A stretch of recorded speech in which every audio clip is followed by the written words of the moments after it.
One of the challenging things is when you're a producer is kind of, especially a newer producer or someone building a book, is deciding, should I walk away from a prospect? Should I pursue it? And there's a lot of different factors to think about, right?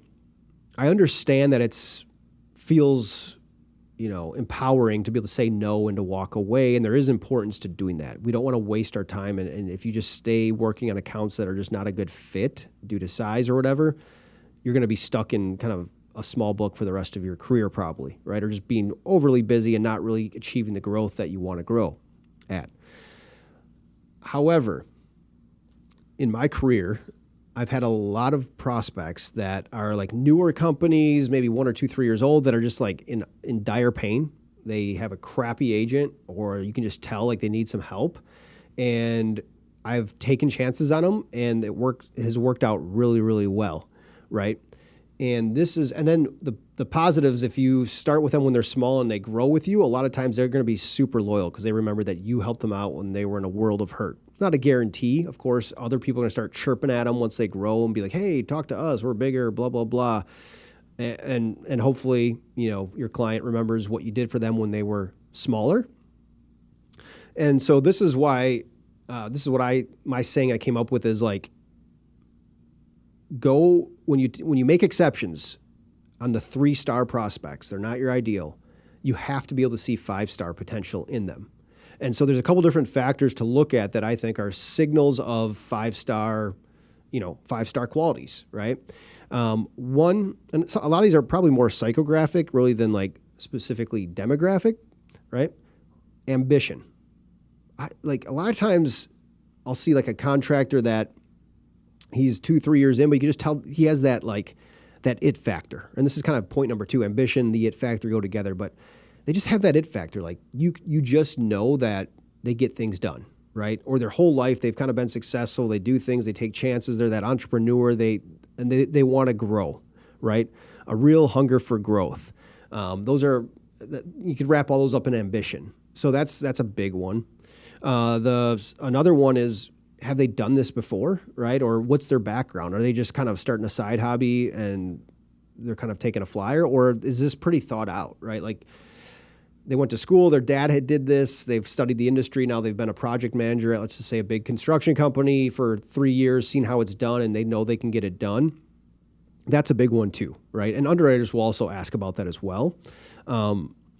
Another factor that I want to really look at is, do they take pride, right? Like, we've all get those calls from people and you can tell they don't give a rip about the insurance, right? But then there's also those buyers that, not that they love insurance or care that much about it, but they actually do ask good questions. You could tell they're engaged, right? They're listening when you're talking about things that are important. And they want to make sure their business is protected, right? That's really, really important. Another thing is, are they viewing you as a partner or just like a vendor? Right? Because I don't want to be working with a 3-star prospect, someone that's smallish, that's going to suck my time if they're just viewing me as just another person to get their insurance. If it's a true partnership, that will lead to other things, maybe referrals, but also they want to grow, they want to find someone they can grow with. And so that's what you want to find in those 3-star, prospects.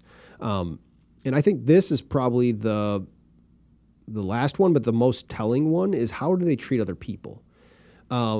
When you're having conversations with them, do you get the sense that they actually care about their employees? They pay well. They really want them, to do well themselves. They care about their families. That's huge, because I can't tell you, I work with quite a bit of a decent size of successful big contractors, right? And I've worked with a lot of small guys too, and everywhere in between. But what I find at like the bigger guys, a lot of times, they care about their employees. You could just tell the difference, right? There's a reason they got to that level. Where we've all had prospect meetings, you go in there, you just get that sense like, man, this is kind of a crappy company, right? They don't really care about their people. Maybe the revenue's good, but that's about it.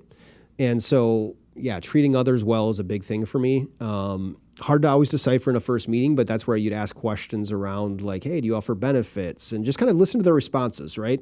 Maybe they can't offer benefits. Doesn't mean they're bad, but they might say things like, oh, I don't really care, man. Or no, we can't find any good help. These workers all suck. Like we've all seen those negative people out there. That's probably not who you want to partner with.